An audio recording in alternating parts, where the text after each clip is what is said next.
les prix et les conséquences d'un secteur dont les chiffres d'affaires baissent sur l'ensemble de l'écosystème qui est entraîné par les opérateurs des télécoms. Le changement est fort et il oblige à prendre en compte une évolution du marché qui va se segmenter davantage avec des offres à bas prix, dont le meilleur exemple est celui du nouvel entrant, qui lui a en plus une toute petite panoplie de services et des problèmes de qualité. Et puis à l'opposé, des offres avec toute la richesse que peuvent apporter des réseaux et des opérateurs qui gèrent leurs clients, qui se préoccupent de leur confort et de leur satisfaction sur le réseau. Donc, cette segmentation du marché oblige à des transformations assez fortes des opérateurs qui vont avoir bien sûr des conséquences sur tout le secteur.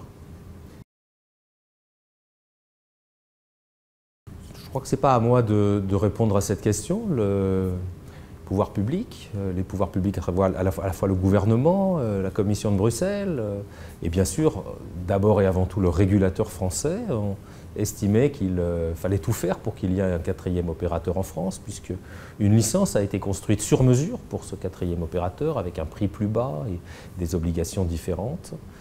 Puis il n'y a eu en effet lors de cet appel d'offres qu'une seule réponse et comme par hasard, si je puis dire, le régulateur a accordé la licence à l'opérateur qui avait demandé que l'appel d'offres soit construit comme celui-là. C'est donc le régulateur qui est compétent.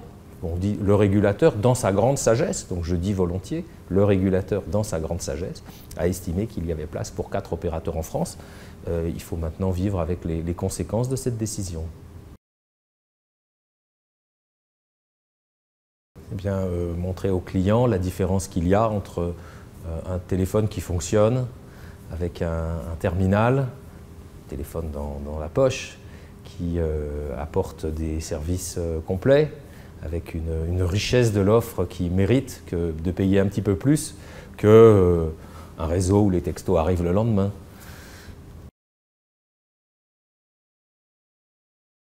Vous avez raison, la 4G est l'une des prochaines nouvelles frontières. Mais avant même que la 4G arrive, et je crois qu'SFR va tout faire pour être au premier rang de la 4G, comme il a été au premier rang de la 3G il y a 4 ou 5 ans, comme il est aujourd'hui au premier rang de la 3G améliorée avec des débits à 42 mégabits qui sont déjà disponibles dans notre réseau. Et là, SFR est au premier rang. Oui, la 4G est l'un des motifs par lequel le réseau, le marché, l'offre de services va se segmenter, mais il y en a bien d'autres. Et dès aujourd'hui, on voit bien, lorsqu'on parle avec nos clients, la différence qu'il y a entre ceux qui acceptent, qui sont prêts à payer pour une offre enrichie, une offre avec de la valeur, ou bien pour une offre un peu bas de gamme dans laquelle ça fonctionne quand ça peut. C'est toujours un défi important de vivre une transformation importante de son marché et c'est ce que SFR doit faire.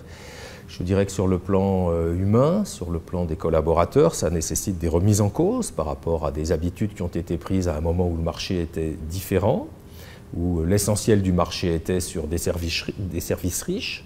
Maintenant qu'il y a une offre à très bas prix pour des services que je pourrais qualifier de pauvres, eh bien, il faut que nous nous adaptions chez SFR et ça touche tous les collaborateurs de l'entreprise à vivre dans un monde qui est différent. Et comme toujours, ça va nécessiter un petit peu de temps et beaucoup de dialogue.